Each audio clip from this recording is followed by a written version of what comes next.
Entonces, buenas noches a todas. Esta va a ser la quinta clase que nosotros ya estamos haciendo, el quinto estudio de 6 estudios bíblicos. Entonces, es la continuación, todos los estudios bíblicos tienen una continuación. Y voy a pedir a Alexia que si puede hacer la oración inicial antes de hablar de los objetivos, lecturas y esquema de lección. Alexia, ¿nos puede ayudar? Oración inicial. Querido Señor, oramos para que guíes nuestras mentes y corazones durante los próximos minutos. Acércanos a ti al abrir tu palabra. Deja que el Espíritu Santo nos guíe a la verdad. Amén. Padre nuestro que estás en el cielo, santificado sea tu nombre. Venga a nosotros tu reino. Hágase, Señor, tu voluntad en la tierra como en el cielo. Danos hoy nuestro pan de cada día. Perdona nuestras ofensas, así como nosotros perdonamos a los que nos ofenden. No nos dejes caer en tentación y líbranos, Señor, de todo mal. Amén. Entonces, Dios te comenzamos. salve, María, llena eres de gracia, gracia. el Señor está contigo. Bendita tú eres entre todas las mujeres, y bendito es el fruto de tu vientre, Jesús.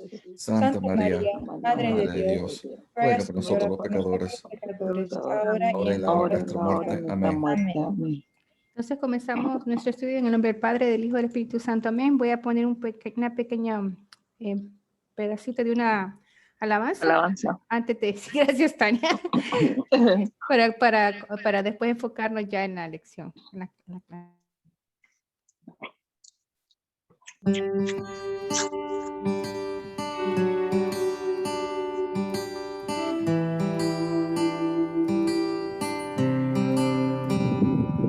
Si la tierra en que vivió Jesús es santa,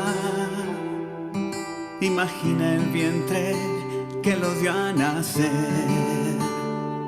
Si el Espíritu de Dios fue a su encuentro mucho antes que el mismo Pentecostés, si el arcángel la llamó llena de gracia, cuando nadie sin bautismo lo podía hacer, si Jesús cumpliendo el cuarto mandamiento le dio la honra tanto a ella y a José, le dio la honra a su madre y a José, podría darte 1000 razones para amarla, pero el amor es en sí mismo la razón. Solo sé que no hay amor al rechazarla, porque el primero que la ama es el Señor. María, María, Madre del amor. María, María, ven a mi corazón. Bien bonita esta alabanza, ¿verdad? Fíjense que en una Sí. pequeña estrofa, cobre. Primera vez que la escucho. También. Lindísima, y está cubriendo los 4 estudios que hemos hecho, porque todas las cualidades que le dio, ¿verdad? Y los dogmas que vamos a mencionar también en esta, y cubre en esa pequeña parte, en 2 minutos, cubre lo que se van a hablar casi en 5 lecciones. Súper linda.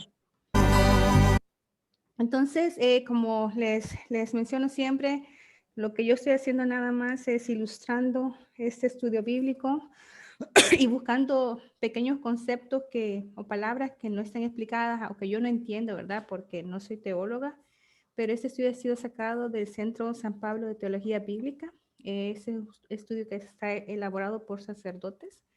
Entonces, por eso me gusta, porque estamos aprendiendo de personas que han sido educadas en la palabra, ¿verdad? Entonces, esta es la quinta lección, se llama La Toda Santa Madre de Dios. Y le voy a pedir a Steve si nos puede leer los objetivos de la lección. Los objetivos de la lección son los siguientes. Primero, entender la relación entre la doctrina católica sobre María y el testimonio de la Escritura sobre ella. 2. entender la fundación bíblica del dogma de la Inmaculada Concepción.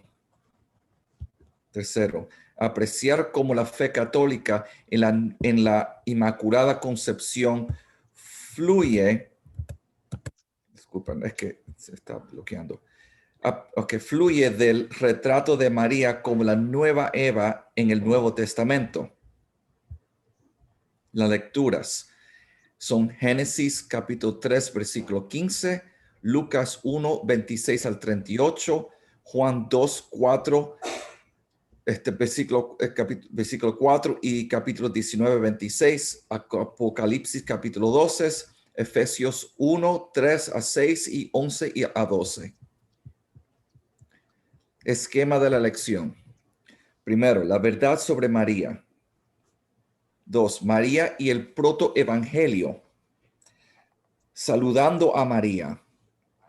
Preguntas para compartir. Gracias, Steve. Ahora vamos a comenzar con el estudio. Fíjense que, como decía, la alabanza que puse está cubriendo todos los, un resumen de los estudios bíblicos que hemos hecho anteriormente. Y ahora sé que el protoevangelio fue algo que nosotros hablamos en la clase anterior, que era Génesis 3:15, para que se acuerden. Y ahora esta es nada más la continuidad, ¿verdad? Entonces, la verdad sobre María, los concilios y la Biblia. A través de este curso hemos estado examinando las verdades sobre María que se revelan en la Santa Escritura. Asimismo, hemos estado escudriñando lo que la Escritura dice sobre María. Y lo más importante, cómo lo dice. Acuérdense que hemos estado hablando de paralelismos para ver cómo el Antiguo Testamento y el Nuevo Testamento han estado en una forma planteando desde el Antiguo Testamento cómo está anunciando cómo nuestra nueva arca, la nueva Eva, va a traer a nuestro Salvador del mundo, ¿verdad? Entonces, hemos estado viendo cómo lo dice, porque eso he querido realmente una interpretación dogmática. Yo voy a explicar qué significa. Es importante hacer hincapié que desde los inicios de la Iglesia, el retrato bíblico de María ha sido estudiado y meditado en oración por papas, obispos, teólogos y santos. Y bueno, que en el momento quizás no, bueno, ya estaban a punto de santidad, ¿verdad? Hemos tenido personas que sabemos que todos los santos se llaman santos hasta un tiempo después porque se le tienen que comprobar, pero eso no significa que estas personas ya andaban caminando en santidad cuando eran parte de estas reuniones. Un tema importante de discusión y de debate en los primeros concilios de la Iglesia ha sido quién es María y su papel en el plan divino para la salvación del mundo. Ustedes se preguntarán qué es un concilio. Un concilio o concilios son reuniones oficiales de los obispos bajo la autoridad del Papa. En esos concilios, tal como el concilio de Efeso, en el año 431, y el segundo concilio de Constantinopla en el año 553, se vio como la Iglesia, guiada por el Espíritu Santo, interpretó las mismas escrituras que nosotros hemos estado estudiando. Entonces, en estos concilios se dio la interpretación del estudio que nosotros hemos estado teniendo. Entonces, fíjense bien, lo que nosotros hemos estado estudiando en estos estudios bíblicos, vale la redundancia, no solo es la Biblia, sino que también el resultado de concilios, o sea, lo que se acordó en estos concilios. Y eso es importante, porque es cuando nosotros hemos visto la palabra de Dios, ¿verdad? Que fue escrita por los hombres, pues por los santos, los evangelistas, los apóstoles, ¿verdad? Pero también estamos viendo cómo se ha interpretado, mediado por el Espíritu Santo, por los obispos, debajo del Papa, por medio de estos concilios, ¿verdad? También donde estuvieron teólogos y santos, como le estaba mencionando. La interpretación que la Iglesia ha hecho de las Escrituras acerca de María ha continuado a través de los siglos. Y el resultado ha sido una serie de dogmas y doctrinas sobre María, todo basado en las verdades reveladas en los textos sagrados que hemos estado escudriñando en este curso. Entonces, es como para recalcar, ¿verdad? La interpretación que se ha hecho de la Escritura a través de los siglos O sea que lo que nosotros estamos leyendo hoy no es algo nuevo, es algo que mire en estos años 431, 553, más de 1500 años se comenzaron a hacer y todo ha sido por la mediación del Espíritu Santo.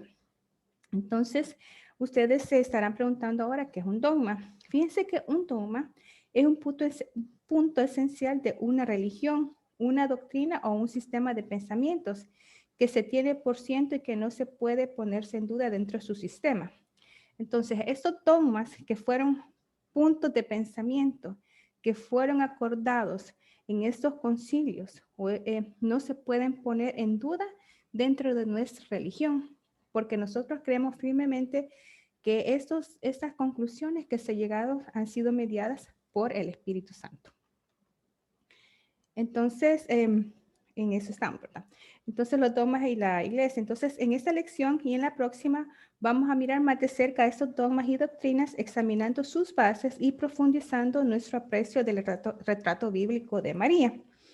Pero antes de hacerlo, sin embargo, debemos decir una palabra sobre el sentido e intención de dogma y la doctrina en la enseñanza católica. Entonces, ustedes, como les repito, que es el dogma es un punto esencial de una religión, doctrina o sistema de pensamiento que tiene por cierto y no puede ponerse en duda. Entonces nosotros como cristianos católicos que seguimos la doctrina católica y que nosotros seguimos un catecismo católico también, no tenemos que poner en duda los dogmas que se han dicho de nuestra madre. Y lo más importante que tenemos que saber que esos dogmas no fue algo que alguien se inventó. Están basados en la escritura, número 1, ¿verdad? Antiguo y Nuevo Testamento, y también está basado en las conclusiones que se llegaron en estos concilios. Entonces, doctrina y dogma representan las enseñanzas reveladas de Jesús definidas por la Iglesia, que han sido guiadas por el Espíritu Santo para proteger la Iglesia del error y así guiar la Iglesia en toda la verdad. Fíjense que esto es bien importante, que estas doctrinas y dogmas representan las enseñanzas reveladas de Jesús, o sea, por Jesús, definidas por la Iglesia y guiadas por el Espíritu Santo para proteger del error a la iglesia y así guiar a la iglesia a la verdad. Entonces, como dije, esa doctrina y dogma, enseñanzas reveladas por Jesús, porque nosotros estamos basados en la Biblia, ¿verdad? Han sido también definidas por la iglesia en estos concilios que se hicieron, pero han sido guiadas por el Espíritu Santo y lo más importante, que se han sido establecidos para proteger a la iglesia del error y guiarla a toda la verdad. Para nuestras intenciones de aquí de enseñanza es importante tener en cuenta que la doctrina y el dogma son la interpretación definitiva de la Escritura por parte de la Iglesia, que es guiada por el Espíritu Santo. ¿Y por qué lo repito otra vez? Como les dije, no sé si les he mencionado anteriormente, varias veces se tiene que decir de diferentes formas, por lo menos a mí, para que se entienda el mismo concepto. Y a los adultos se le tiene que repetir las cosas hasta 25 veces para que entiendan. Entonces, no para que entiendan, sino que para que se les quede.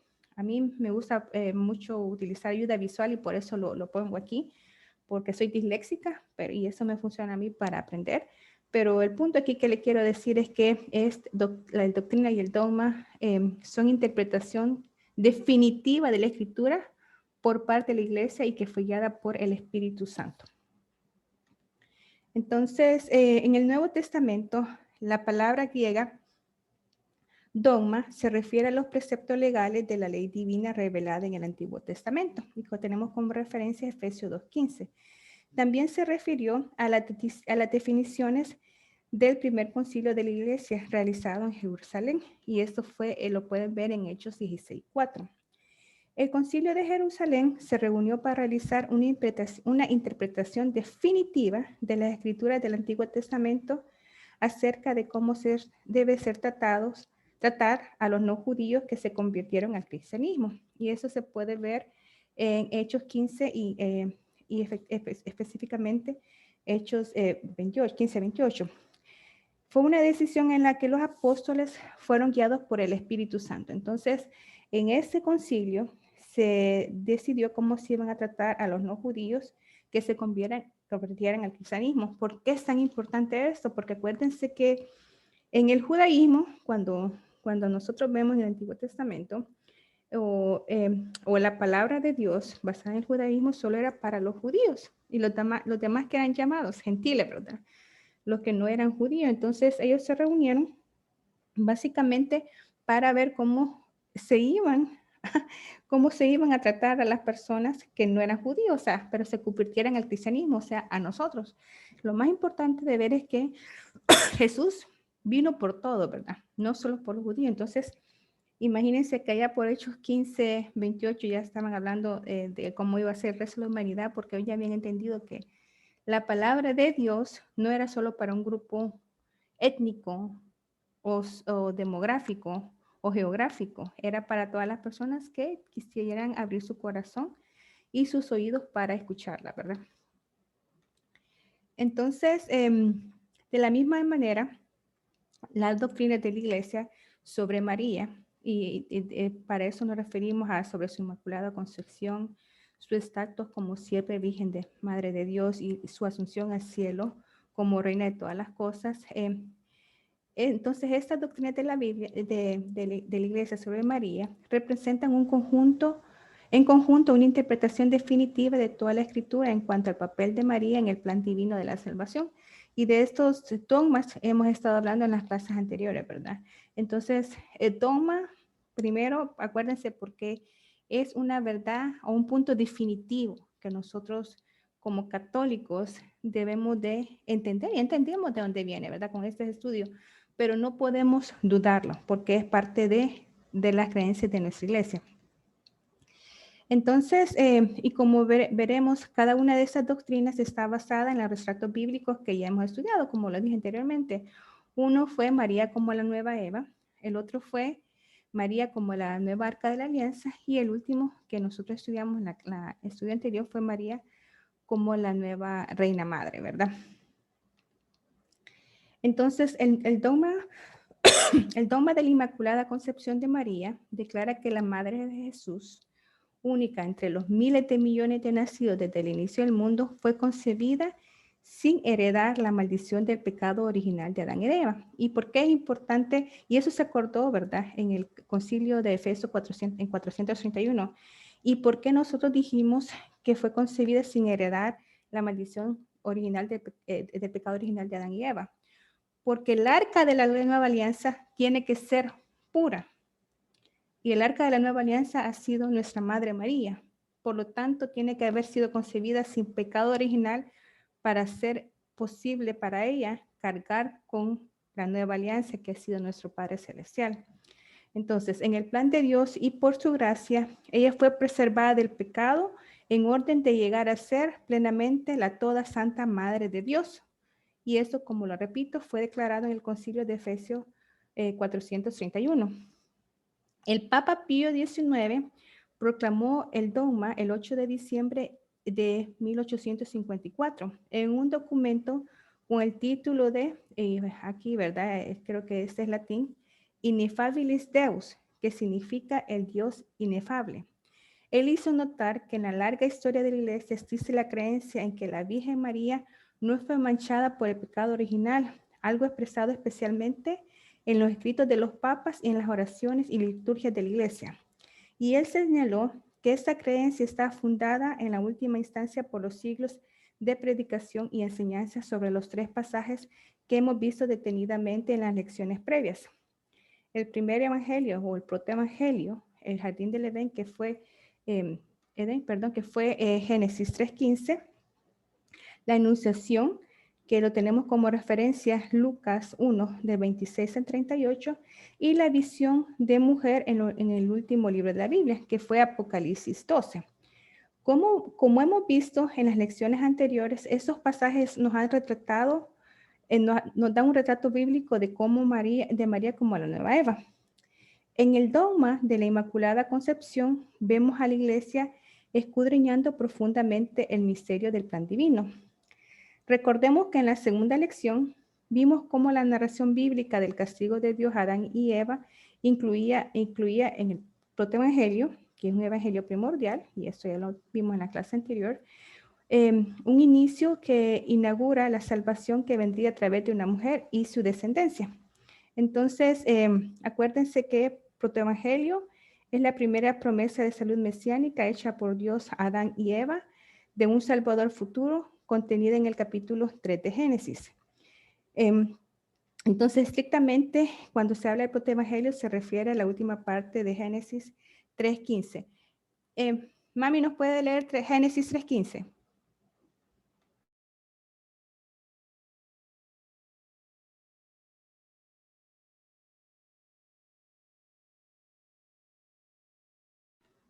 Creo que está con él. Mamá, ¿tiene ahí en la mano el Génesis 3:15?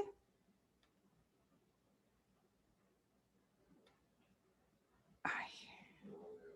Ok, ¿lo tenés tú? Sí. Ok, tú lo puedes leer.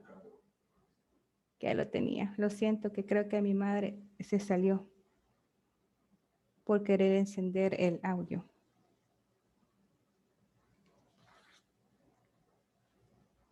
¿Lo tenés o...? Si no, lo voy a leer yo. Aquí ya lo encontré. Entonces dice, el Génesis 3:15 decía, haré que haya una enemistad entre ti y la mujer, entre tu descendencia y la suya.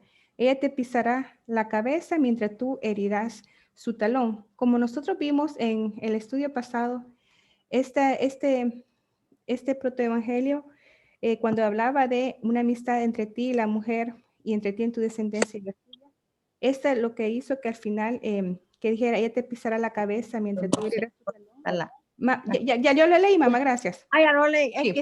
es que me apareció otra cosa ahí. Sí, no importa, está bien, gracias. Entonces, lo que se referían cuando decía, ella te pisará la cabeza y mientras tú herirás su talón, se refería que Jesús con la muerte, ¿verdad? Iba a pisar la cabeza porque venció la muerte, mientras tú herirás su talón, se refería al sufrimiento que, mientras que ella te hiera el talón, se refería al sufrimiento que Jesús llevó en la cruz para nosotros. Esa es la interpretación al final de Génesis 3:15. Entonces, pero en este evangelio primordial, Dios mismo prometió que iba a haber una enemistad perpetua entre esa mujer y la serpiente y que esta enemistad culminará en el aplastamiento de la cabeza, como lo estoy diciendo, de la serpiente por la descendencia de la mujer. Y en este caso la descendencia fue Jesús, ¿verdad? El que apretó esa cabeza, aplastó la cabeza. Entonces ahora el pecado original, enemistad original. ¿Pero qué tiene que ver esto con la Inmaculada Concepción de María? La respuesta requiere una mirada más de cerca del protoevangelio. Primero, la escena de Génesis presenta el castigo por el pecado original. Este pecado fue provocado por la tentación de la serpiente, que en otra parte de la escritura es identificada como Satanás. Para ser específicos, vamos a hablar de Apocalipsis capítulo 2, versículos 2 y 9. Este pecado es heredado por cada ser humano porque Eva vino a ser la madre de todos los seres vivientes. Génesis 3:20. Y como resultado de este pecado, los humanos están bajo el poder de la muerte. Y aquí lo podemos ver, espérenme un segundo, aquí lo podemos ver en Sabiduría 2:24, 1 de Corintios 15, del 21 al 24. Entonces, Steve, podés leer Sabiduría 2:24 y Corintios 15, del 21 al 22. Sí. La envidia del diablo introdujo la muerte en el mundo y la experimentan los que toman su partido. Sabiduría 2:24. Un hombre trajo la muerte y un hombre también trae la resurrección de los muertos. Todos mueren por estar incluidos en Adán y todos también recibirán la vida en Cristo. Primera de carta de los Corintios 15, versículos 21 y 22. Gracias. Entonces, después dice, esta es una de las razones por las cuales Jesús dijo del diablo. Esta era homicida desde el principio. Entonces, ¿por qué esa actitud del diablo era homicida desde el principio? Porque Dios sabía lo que iba a pasar en el futuro, ¿verdad? y sabía cómo la descendencia de la mujer al final iba a aplastar la cabeza de la serpiente, que la serpiente representaba al diablo. Ahora, Mami está ahí, puede leer Juan 8:44 y Hebreos 2:14. Dice, ustedes tienen por padre al diablo y quieren realizar los malos deseos de su padre. Ha sido un asesino desde el principio, porque la verdad no está en él y no se ha mantenido en la verdad.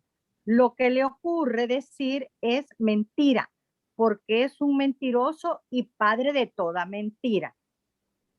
Evangelio de San Juan 8:44. Palabra de Dios y te alabo. Gloria a ti, Señor Jesús, ¿verdad? Y el siguiente. Puesto que esos hijos son de carne y sangre, Jesús también experimentó esta misma condición y al morir le quitó su poder al que reinaba por medio de la muerte, es decir, al diablo. Carta a los Hebreos, versículo 2. No, capítulo 2, versículo 14. Capítulo 2, versículo 14. Fíjense que esto es súper importante, porque si decimos que Génesis 3:15, que era el protoevangelio, estaba diciendo que la descendencia de la mujer iba a pisar la cabeza, pero la serpiente, la cabeza de la serpiente, pero la serpiente iba a morder el talón. Esto también lo estamos viendo en Juan 8:44, cuando dice que el diablo solo es mentira y que somos hijos de la mentira, pero también está hablando de la parte divina de Jesús, que fue cuando le mordió el talón, en la parte humana de Jesús, porque la mordió el talón. Entonces, aunque Jesús rompió con eso, ¿verdad? Que se había dicho, al eliminar el pecado, venció la muerte, pero por su parte humana, nuestro Señor sufrió. Y nosotros sabemos cómo sufrió. Yo leí un artículo, que sacaron un artículo de investigación del Journal de New England, que estaba diciendo, y lo voy a buscar, pero solo está en inglés, que el sufrimiento de Jesús en la cruz, Jesús sufrió más que cualquier persona que hayan crucificado, porque el castigo que le dieron a él fue mucho más brutal de los castigos usuales. O sea que esa mordida de la serpiente en el talón a Jesús no solo le costó su vida como cualquier ser humano normal, sino que él sufrió más que cualquiera uno de nosotros que hubiera sido puesto entre tanto suplicio, ¿verdad? Entonces, bueno, por eso se decía que, ya leyó mi mamá, que era homicida porque aunque el diablo quería tener ese objetivo con nosotros de que nosotros cayéramos en la trampa del pecado y la trampa de la mentira, Dios sabía que iba a mandar a su hijo para que derrotara esa muerte y ese pecado, ¿verdad? También, como parte de todo en castigo, Dios prometió que habría una amistad entre la mujer y la serpiente y entre sus linajes. Y enemistad quiere decir odio mutuo. Y no se refieren tal como a las serpientes como tal, ¿verdad? Nosotros no vamos a odiar a las serpientes. La serpiente significaba, ¿cuál es el significado de la serpiente en la escritura? El demonio. El demonio. Entonces, a eso nos referimos, ¿verdad? No es que las serpientes son animalitos, pues son parte de la creación, pero en este caso es lo que representaba. En otras partes del Antiguo Testamento, la palabra hebrea traducida por enemistad implica una rivalidad mortal, un odio que causa a cada parte desear la muerte del opuesto. La palabra es ocupada solamente para describir rivalidades entre personas o naciones. Nunca se ocupa para describir odio entre una persona y un animal. Entonces, por eso es importante que alguien nos ponga en contexto de lo que estamos hablando. Porque acuérdense que muchas de las traducciones se han dado en diferentes idiomas, pero lo que tenemos que encontrar es el contexto y el definitivo significado. Por eso en las clases anteriores hablábamos como San Lucas, que hablaba griego, podría entender unas traducciones y lo hacía en la traducción griega que él encontró. Entonces lo que quiero decir es que esto sugiere que este pasaje de Génesis se debe leer simbólicamente. En otras palabras, aunque el texto presenta a Dios prometiendo literalmente enemistad entre una serpiente y una mujer, simbólicamente quiere hablar del antagonismo entre quién o lo que representa la serpiente y quién o lo que significa la mujer, ¿verdad? En efecto, así como los primeros santos y teólogos de la iglesia interpretaron este pasaje, empezando en las mismas páginas del Nuevo Testamento, en Romanos 16, 20 y Apocalipsis 12, hay que notar que es Dios quien establece la enemistad frontal. Esto no es una aversión natural, es una posición divina establecida por Dios por todos los siglos. Claro, porque Dios odia ama al pecado, ama al pecador, pero odia el pecado, ¿verdad? Entonces, por eso está poniendo esta enemistad entre el pecado y el ser humano o la creación de Dios. Entonces, esa enemistad es doble entre la serpiente y la mujer y entre la descendencia de ella y la de la serpiente. Y fíjense bien, la palabra hebrea traducida descendencia es literalmente semilla. Y se refiere a las semillas de las plantas, y ahí están las lecturas bíblicas, y a los hijos de los individuos, y a los descendientes de una persona, pueblo o raza. Entonces, por eso, esto que comenzó entre Eva y la serpiente, nosotros sabemos que esto se ha tenido que, o sea, una de las razones por qué bautizamos a los niños recién nacidos es ¿por qué?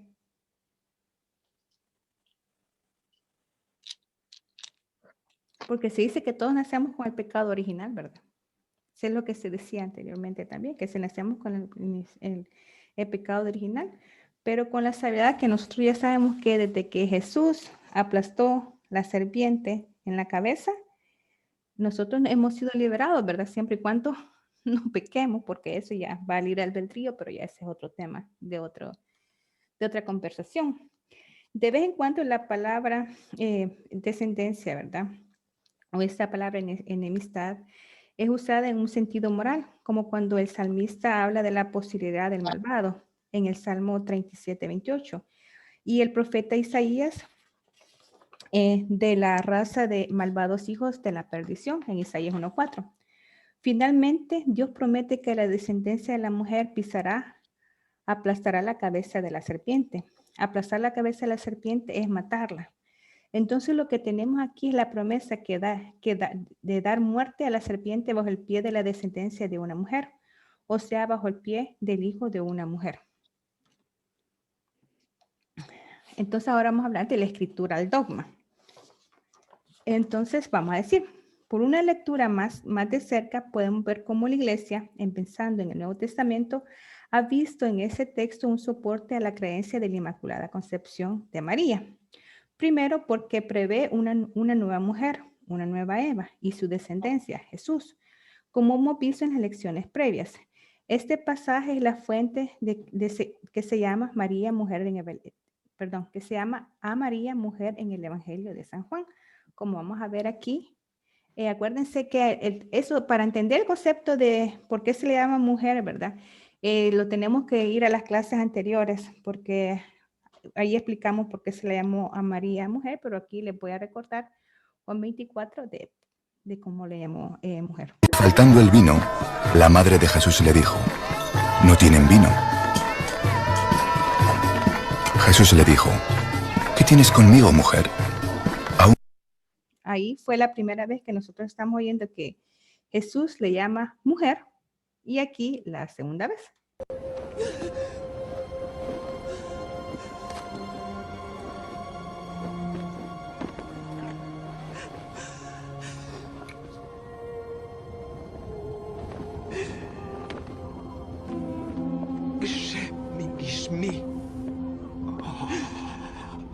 לבב מלבבי, בריא, אמת עמך.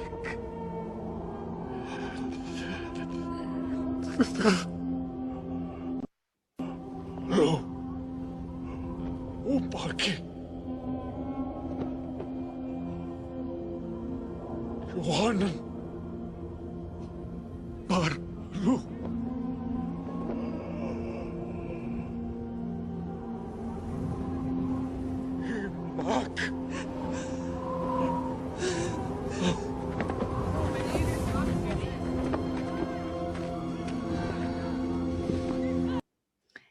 Esta de Juan 19:26 es importante, no solo porque la llamo mujer y vamos a entender o hemos estado entendiendo el significado de mujer realmente para el Antiguo y Nuevo Testamento, pero también porque acuérdense que esa fue la parte de cuando nos dejó a María como nuestra madre.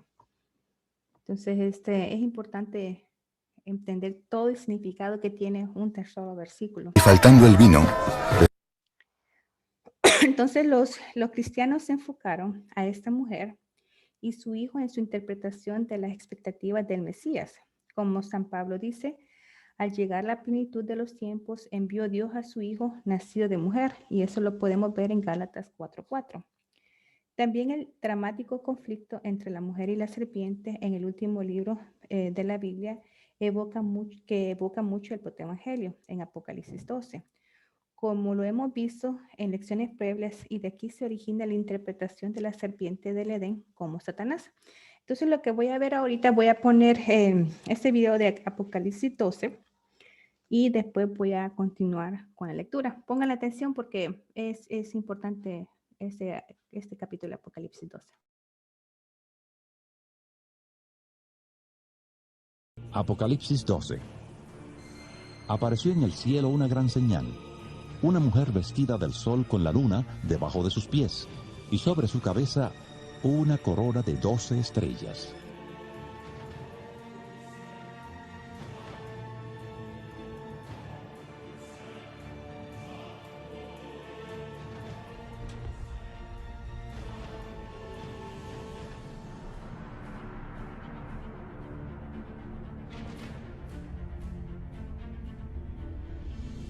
Estaba encinta y gritaba con dolores de parto, en la angustia del alumbramiento. Otra señal también apareció en el cielo.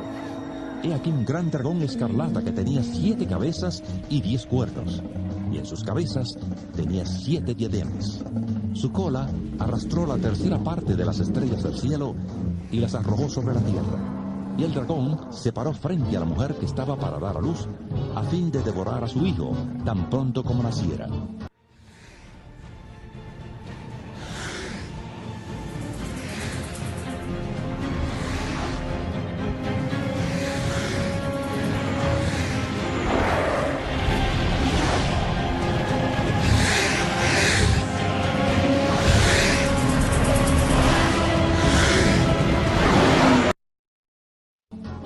Ella dio a luz un hijo varón, que va a regir a todas las naciones con vara de hierro, y su hijo fue arrebatado para Dios y para su trono. La mujer huyó al desierto, donde tenía un lugar preparado por Dios para ser sustentada allí por 1260 días. Entonces hubo una guerra en el cielo. Miguel y sus ángeles luchaban contra el dragón. Luchaban el dragón y sus ángeles, pero no prevalecieron ni se halló ya lugar para ellos en el cielo. Y fue lanzado fuera el gran dragón, la serpiente antigua, que se llama Diablo y Satanás, el cual engaña al mundo entero. Fue arrojado a la tierra y sus ángeles fueron arrojados con él. Entonces oí una gran voz en el cielo que decía: Ahora ha venido la salvación, el poder y el reino de nuestro Dios, y la autoridad de su Cristo, porque ha sido expulsado el acusador de nuestros hermanos, el que los acusaba delante de nuestro Dios día y noche. Ellos le han vencido por medio de la sangre del Cordero y de la palabra del testimonio de ellos, que menospreciaron sus vidas hasta la muerte. Por lo cual alegraos cielos y los que moráis en ellos. Ay de los moradores de la tierra y del mar, porque el diablo ha descendido a vosotros con gran ira, sabiendo que tiene poco tiempo. Cuando el dragón vio que había sido arrojado a la tierra, persiguió a la mujer que había dado a luz al hijo varón, pero se le dieron a la mujer las 2 alas de la gran águila, para que volara de delante de la serpiente al desierto, a su lugar, donde es sustentada por un tiempo, tiempos y la mitad de un tiempo. Y la serpiente arrojó de su boca tras la mujer agua como un río, para que fuera arrastrada por el río. Pero la tierra ayudó a la mujer, pues la tierra abrió su boca y se tragó el río que el dragón había echado de su boca.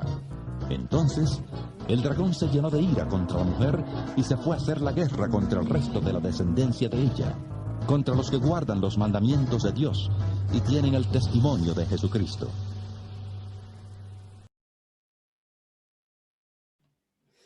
En Apocalipsis se nos muestra que la descendencia de la mujer es Jesús, Apocalipsis 12:5, y a la vez los que guardan los mandamientos de Dios y mantienen el testimonio de Jesús, Apocalipsis 12:17.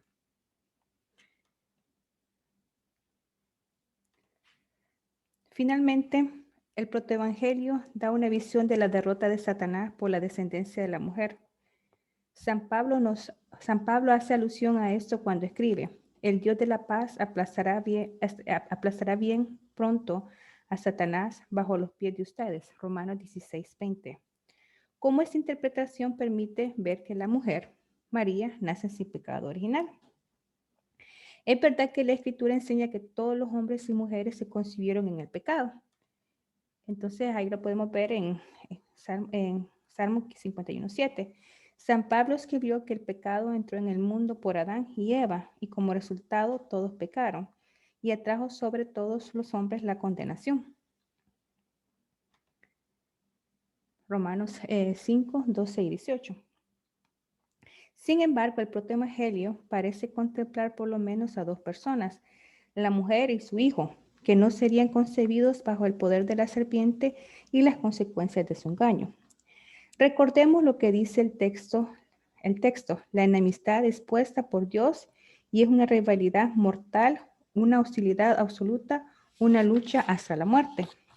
Si María fue concebida con pecado original, no habría enemistad perpetua como fue prometida por Dios mismo entre la mujer y la serpiente. Al contrario, si María fuera concebida con pecado original, la serpiente estaría victoriosa porque la mujer estuviera sujeta a su poder.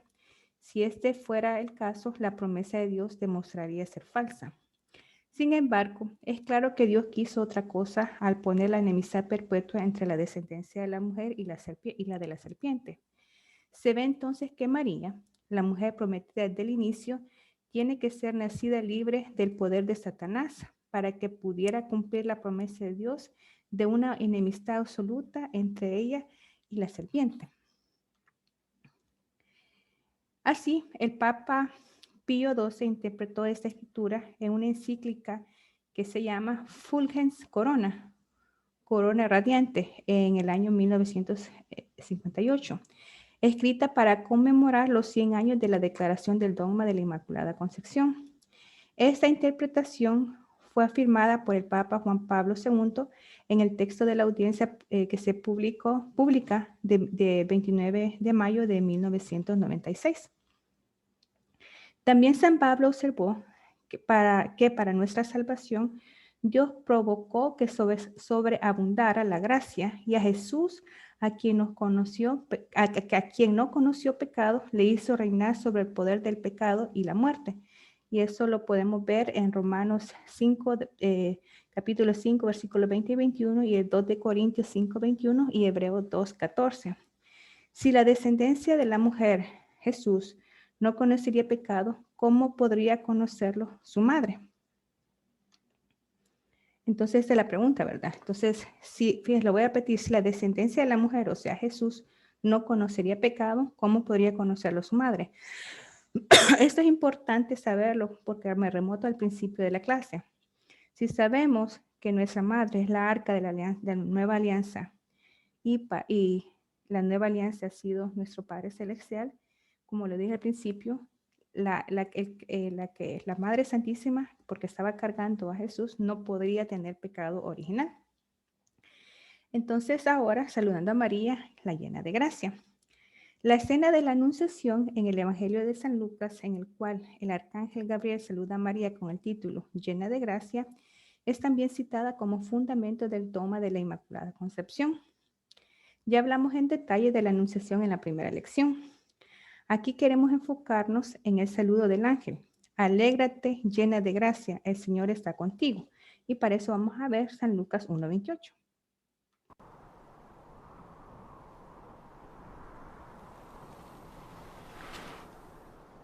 Salve, muy favorecida. El Señor es contigo. Favorecida o llena de gracias depende de la traducción que se haya dado, ¿verdad? En este saludo no se encuentra en ninguna otra parte de la escritura. Este saludo. Y se refiere a a ver si me va a costar pronunciarlo, aquí lo voy a escribir. Se llama Kecharitomene. La palabra griega traducida por favorecida de Dios o llena de gracia. Ese fue el saludo que se le dio, ¿verdad? Es una palabra extremadamente rara, utilizada solamente en el texto de la Anunciación y por San Pablo en la carta a los Efesios. Entonces, cuando el ángel se acercó a María, la saludó con esa palabra, ¿verdad? Kecharitomene, que significa ya sea llena de gracia o favorecida de Dios. Entonces, y como dice aquí, es una palabra extremadamente rara y solamente se utilizó en el texto de la Anunciación y por San Pablo en la carta a los Efesios. Efesios 1, de 3 al 7. En los dos casos, el verbo es ocupado para indicar una acción que causa un efecto en el objeto del verbo. San Pablo habla de cómo Dios otorgó o dio su gracia a nosotros en Jesús. Eso lo podemos ver en Efesios 1, del 6 al 7. En este caso, Pablo usa la palabra para describir cómo la gracia de Dios causa una transformación en nosotros, perdonando nuestros pecados, haciéndonos hijos e hijas adoptivos. De la misma manera, el uso de Kecharitomene en el saludo del ángel implica que María ha sido favorecida por el otorgamiento de la gracia de Dios. Algunos padres de la iglesia y estudiosos creen en el sentido del término se debe traducir como hecha llena de gracia o transformada por la gracia. El sentido es que María ha sido previamente y es ahora y será en el futuro llena de gracia. Fíjense bien, ha sido antes de su concepción, lo fue en el momento de su vida y en el futuro llena de gracia. Otra cosa a notar sobre el saludo del ángel, María no es llamada por su nombre, sino como llena de gracia. No hay otra persona que un ángel salude de esta manera en la escritura. Es como si llena de gracia fuera el nombre de María. A lo largo de las escrituras, cuando Dios da un nuevo nombre a una persona, indica su verdadero lugar en el plan divino de salvación. Esto es bien lindo, ¿verdad? Fíjense, lo voy a repetir. A lo largo de las escrituras, cuando Dios da un nombre a una persona, indica su verdadero lugar en el plan divino de la salvación. ¿Ustedes se acuerdan a quién le cambió el nombre? Un ejemplo. Gabriel. No, ¿a quién Jesús? Oh, Jesús. Uh-huh. Cuando Jesús la llamó mujer. No, ¿a quién en las escrituras Jesús cambió el nombre? A Pedro. Ajá. Porque él se llamaba Simón, ¿verdad? Entonces, por eso dice a lo largo de escrituras cuando Dios, porque acuérdense que Dios es la divina Trinidad, Padre, Hijo y Espíritu Santo, ¿verdad? Entonces, cuando Dios da un nuevo nombre a una persona, indica su verdadero lugar en el plan divino de la salvación. El nombre de Abraham es cambiado a Abraham para indicar su nuevo papel como el padre de una muchedumbre de naciones, y eso lo vemos en Génesis 17:5. Y como estaba diciendo, Simón es llamado Pedro, piedra, porque será la roca en la cual Cristo funda su iglesia, Mateo 16:18. Y por mandato de Dios, María es llamada llena de gracia. En este nombre su destino es revelado. Desde antes de la fundación del mundo, ella fue elegida ser inmaculada madre del unigénito Hijo de Dios. Así es como el Papa Juan Pablo II interpretó esta escritura en la homilía que predicó celebrando los 150 años del dogma. Llena de gracia, dijo, es el nombre con el que Dios, a través de su mensajero, quiso calificar a la Virgen. De este modo la pensó y vio desde siempre. Y utilizó la frase ad eterno, desde la eternidad.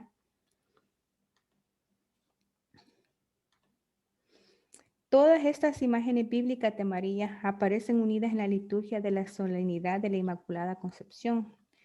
La antífona de entrada de la misma pone las palabras del profeta Isaías en boca de María, cuando dice, Exalta mi alma en mi Dios, porque me ha revestido de ropas de salvación, como la novia se adorna con aderezos. Isaías 61:10. La oración colecta explica el gran misterio de la Inmaculada Concepción en el plan divino para la salvación del mundo. Oh Dios, que por la concepción inmaculada de la Virgen María preparaste a tu Hijo a una digna morada y en prevención de la muerte de tu Hijo la preservaste de todo pecado. Miren qué lindo, ahora estamos entendiendo la oración colecta. Y en prevención de la muerte de tu Hijo la preservaste de todo pecado. Y preparaste a María para que fuera una digna morada de tu Hijo. La primera lectura, perdón, para la solemnidad es la historia del pecado de Adán y Eva y el protoevangelio. Entonces seguimos con el protoevangelio, ¿verdad? Génesis 3:9, del 9 al 15 y el 20. La segunda lectura tomada de la carta del apóstol San Pablo a los Efesios incluye el mismo versículo que hablamos, que es la única otra vez en el Nuevo Testamento donde la palabra que, esta palabra es tan difícil de pronunciar, que charitomene ocupa. Y eso lo podemos ver en Efesios 1, capítulo 1 del 3 al 16 y del 11 al 12. Las palabras de San Pablo originalmente fueron dirigidas a cada creyente en Cristo, leídas en la liturgia. Se aplican en primer lugar a la Virgen María, que es la precursora de cada cristiano. Antes de la fundación del mundo, ella fue escogida a ser santa e inmaculada por la gracia con la que Dios le agració en el amado Jesús.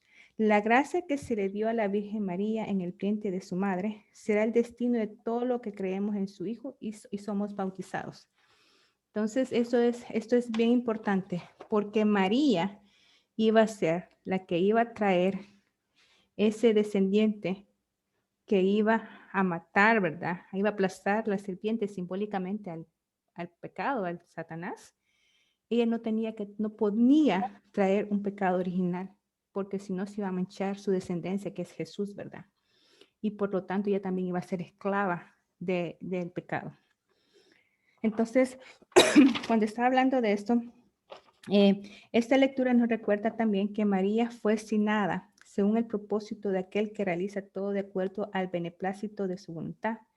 En otras palabras, la voluntad de Dios expresada en la primera lectura es cumplida en la Inmaculada Concepción de María y en que dio a luz al Cristo. Esto es reforzado por la lectura del Evangelio que se lee en la solemnidad, la Anunciación, y eso podemos ver después Lucas 1 del 26 al 38. Finalmente, el prefacio especial de la plegaria eucarística para la solemnidad es otro resumen del testimonio bíblico de la Inmaculada Concepción de María, revelándola como el signo de la Iglesia y una promesa de su perfección. Y esto fue todo lo del estudio de hoy. Pero en conclusión, vamos a hacer las preguntas porque las preguntas son realmente las que nos hacen que nos recordemos de los puntos que se cubrieron más en esto. Yo sé que, miren, saben que este estudio bíblico ha sido el que más me ha costado entender. Yo estaba 2 veces me fui a dormir porque hasta la cabeza me dolía, porque yo no sé ustedes, pero estas palabras son bien difíciles de digerir para una persona como yo que realmente no he estudiado nunca teología. Y pienso que los teólogos que escribieron este estudio lo trataron de hacer de una forma bien sencilla, pero para mí todavía me parecía un tanto difícil tratar de entender las palabras como ellos lo habían hecho. Entonces, por eso yo trato de ilustrarlo y hacerlo más fácil. Espero que no se los haga más difícil por tratarlo de hacer más fácil. Entonces, vamos a ver las preguntas. Entonces, la primera pregunta es, ¿qué quiere decir dogma y cuál es la relación entre el dogma y las escrituras? ¿Alguien se acuerda?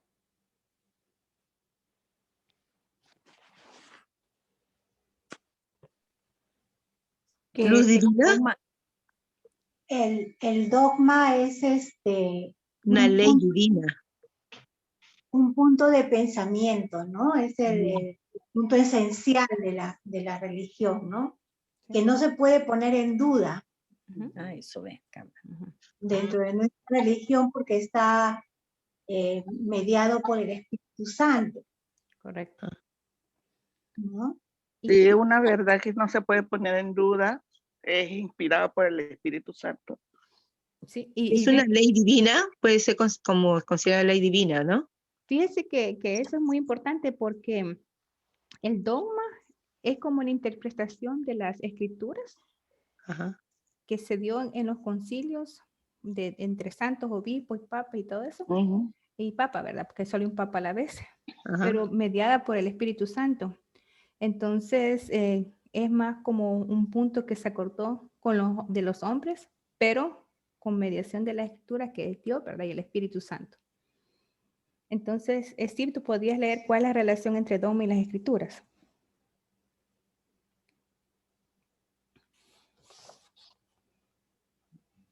Aquí voy a leer, sí.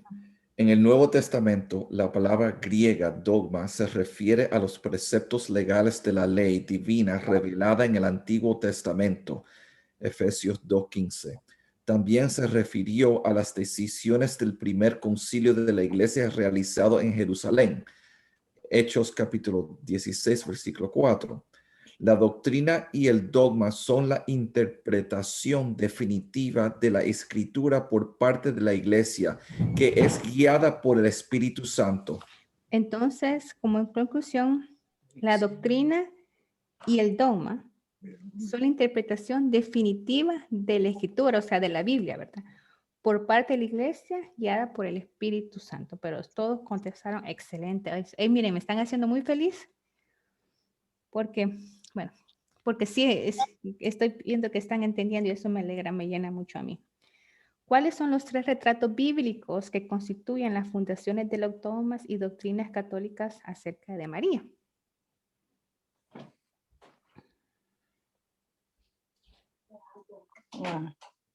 Creo que es no estoy muy segura, pero es la nueva Eva, la nueva alianza.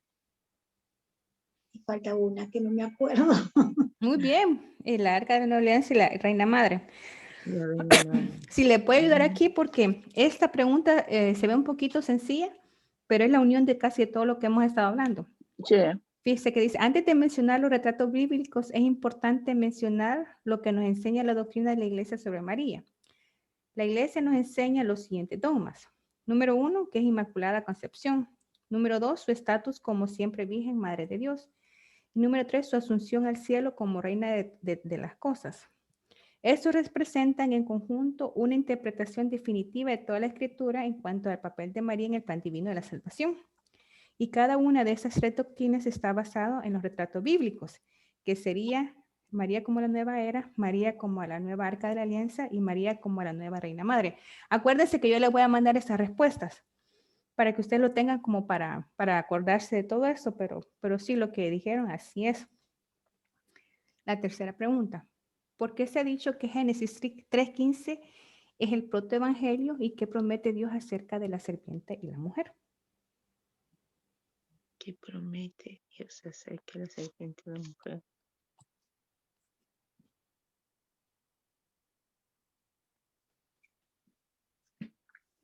Lo digo, Ale, y ve. Sí, la que se acuerda, sí.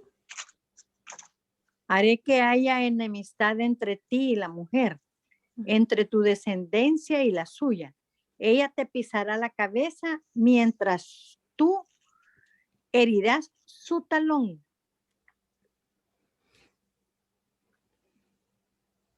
¿Qué se ha dicho? Entonces, fíjense, bueno, Génesis 3:15 es un protoevangelio que es un evangelio primordial, por ser un anuncio de la salvación que vendría a través de una mujer y su descendencia. En ese evangelio primordial, Dios mismo prometió que iba a haber una enemistad perpetua entre la mujer y la serpiente, y que esa enemistad culminaría en el aplastamiento de la cabeza de la serpiente por la descendencia de la mujer. Y acuérdense que, ¿qué es lo que dije yo? Que ¿quién aplastaría esa cabeza y quién fue la descendencia? Es otra pregunta que no está escrita, pero eso la estoy haciendo. María. María. No, el que aplastó la cabeza fue Jesús al vencer a la muerte. Y Jesús fue la descendencia de la mujer. ¿Qué relación tiene el protoevangelio con el dogma de la Inmaculada Concepción? ¿Qué relación tiene el protocolo evangelio con el dogma de la Inmaculada Concepción? ¿Verdad que este estudio ha estado bien difícil de digerir? Me tardé como 3 días para entenderlo. Oh my God. Sí, yo sé. Y yo ni más perdida soy yo. No, pero sí, mire, por eso les voy a leer la respuesta y después se las mandamos. Ajá. Vaya. ¿Quieres leer la respuesta? Sí. Estaba un poco relacionada con el dogma de la corona radiante. Está un poco relacionada con... No. Aquí está la respuesta. Recordemos que el dogma de la Inmaculada Concepción de María declara que la Madre de Jesús fue concebida sin heredar la maldición del pecado original de Adán y Eva. También recordemos que el protoevangelio, Dios mismo prometió que iba a haber una enemistad perpetua entre esta mujer y la serpiente, y que esta enemistad culminaría en el aplastamiento de la cabeza de la serpiente por la descendencia de la mujer. Génesis 3:15. Basados en el Nuevo Testamento y la luz de la tradición de la iglesia, sabemos que la mujer nueva anunciada por el protoevangelio es María, y reconocemos en su descendencia su Hijo Jesús, triunfador en el misterio de la Pascua sobre el poder de Satanás. San Pablo hace alusión a esto cuando escribe: el Dios de la paz aplastará bien pronto a Satanás bajo los pies de ustedes. Romanos 16:20. Observemos asimismo que la enemistad puesta por Dios entre la serpiente y la mujer se realiza en María de dos maneras. Ella, aliada perfecta de Dios y enemiga del diablo, fue librada completamente del dominio de Satanás en su concepción inmaculada, cuando fue modelada en la gracia por el Espíritu Santo y preservada de toda mancha del pecado. Además, María, asociada a la obra salvífica de su Hijo, estuvo plenamente comprometida en la lucha contra el espíritu del mal. Así, el título de Inmaculada Concepción que la fe de la Iglesia ha atribuido a María para proclamar su belleza espiritual y su íntima participación en la obra admirable de la redención, manifiesta la oposición irreductible entre la serpiente y la nueva Eva. Para decirlo más corto, es básicamente, María tuvo una enemistad con la serpiente, que realmente es el pecado, pero fue inmaculada porque ella no nació, fue tan enemiga del pecado, pero ella no nació con ese pecado. Y no nació con ese pecado porque ella fue llena de gracias antes de su concepción, durante su concepción y después de su concepción. ¿Por qué? Porque es nuestra arca de la nueva alianza. Ella es la nueva Eva.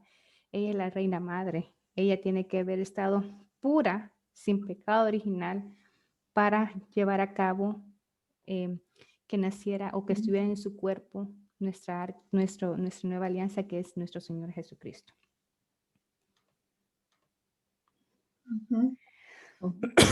¿Qué quiere decir la palabra griega que charitomene? ¿Por qué se puede decir que el pasaje de la Anunciación es parte de la fundación bíblica del dogma de la Inmaculada Concepción? Llena de gracia. Entonces, quiere decir favorecida de Dios o llena de gracia, ¿verdad? Y algunos padres de la iglesia y estudiosos creen que el sentido de ese término se debe traducir como llena de gracia o transformada por la gracia, en el sentido que María ha sido previamente, y como le estaba diciendo yo, es ahora y será en el futuro llena de gracia. Siempre. Y por ser llena de gracia quiere decir libre del pecado. Pecado. Tiene gracia libre de pecado. Así es que miren, este estudio ha sido para mí, todos los estudios han sido lindísimos, pero entre más leo, como digo, wow, tanto que no sabemos, o yo no sé. Así es que ya solo nos falta un estudio más. La próxima semana terminamos el último. Ahí me dicen ustedes si quieren que sigamos con otros estudios. Tengo como 4 más que han hecho este centro teológico para lo que sigamos haciendo. Y me den mis sugerencias o si quieren que después leamos la Biblia, que hagamos algo, bienvenidas, porque Dios para eso me tiene aquí, ¿verdad? Así es. Para servir de instrumento y bueno, para yo también entender muchísimo. ¿A alguien le gustaría hacer la oración final que está aquí? Yo. Ok. ¿Quién la Oh haga? Dios. Oh Dios, te damos gracias por el buen don de tu palabra. Que nuestro corazón y mente estén tranquilos en acción de gracias por este maravilloso regalo. Todo buen regalo, incluida tu palabra, es un regalo para nosotros. Te agradecemos la sabiduría que nos brindas. Te damos gracias por tu amor y misericordia hacia mí. Amén. Luego, dulce madre, no te alejes de nosotros, no Partes. nosotros a Ven todas conmigo a todas partes y y nunca nunca me dejes, ya que me proteges tanto como la verdadera madre. Haz que me bendiga el Padre, el Hijo y el Espíritu Santo. Amén. Voy a dejar esa alabanza que yo sé que a Tania y a mí nos encantan. Esta es de las que, miren, cuando me siento malita, físicamente la pongo y me siento automáticamente. Te levanta. Sí. Esta alabanza es de esas levantamuertos. Así es que la voy a poner, espero que se queden, ¿verdad? Para escucharla. Y nos vemos las que hacemos el Santo Rosario el sábado. Y si no, también nos vemos el jueves para el último estudio bíblico. Así que gracias por acompañarme en todos los estudios y que Diosito me la bendiga. Amén. Bien, a todas. Gracias, Sibi, por tu tiempo. Gracias, sí. Gracias.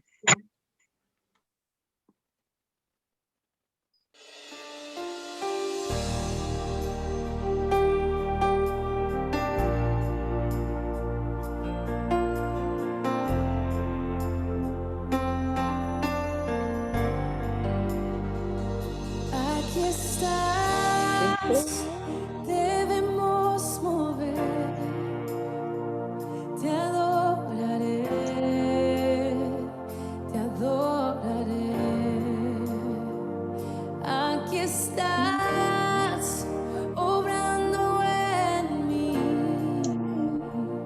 te adoraré, te adoraré. Para que Aquí estás, debemos mover, te adoraré, te adoraré. Aquí estás, obrando en mí, te adoraré, te adoraré. Te llamamos milagroso, abres camino, cumples promesas, luz en tinieblas, mi Dios, así eres tú. Milagroso, abres camino, cumples promesas, luz en tinieblas, mi Dios, así eres tú. Aquí estás, sanando mi corazón, te adoraré, te adoraré. Aquí estás, tocando mi corazón, te adoraré,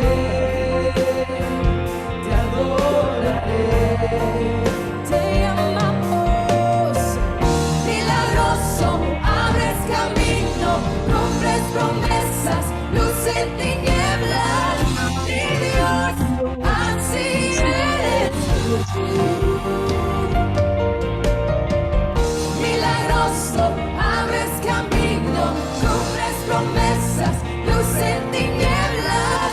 Mi Dios, así eres tú. Aquí estás, tocando mi corazón. Te adoraré, te adoraré. Aquí estás, sanando mi corazón. Te adoraré, te adoraré.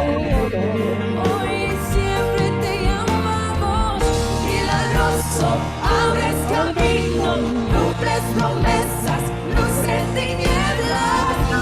Dios, así eres tú. Milagroso, abres camino, cumples promesas, luz en tinieblas.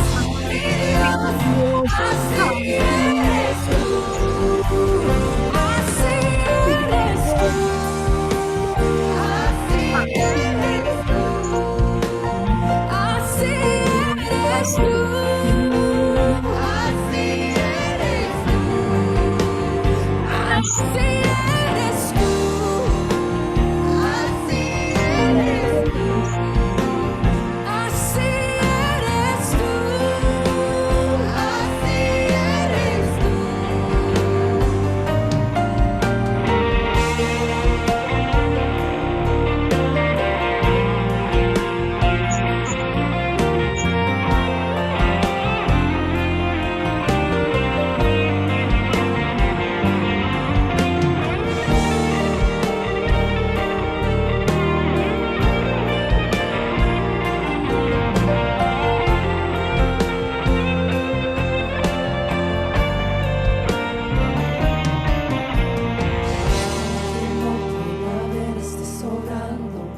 Aunque no pueda ver, estás sobrando. Siempre estás sobrando. Siempre estás sobrando. Aunque no pueda ver, estás sobrando. Aunque no pueda ver, estás sobrando. Siempre estás sobrando. Siempre estás sobrando. Aunque no pueda ver, estás sobrando. Aunque no pueda ver, estás sobrando. Siempre estás sobrando. Siempre estás sobrando. Aunque no pueda ver, estás sobrando. Aunque no pueda ver, estás sobrando. Siempre estás sobrando. Siempre estás sobrando. Milagroso, abres camino, cumples promesas, luz en tinieblas. Mi Dios, así eres tú. Milagroso, abres camino, cumples promesas, luz en tinieblas. Mi Dios, así eres tú. Milagroso, abres camino,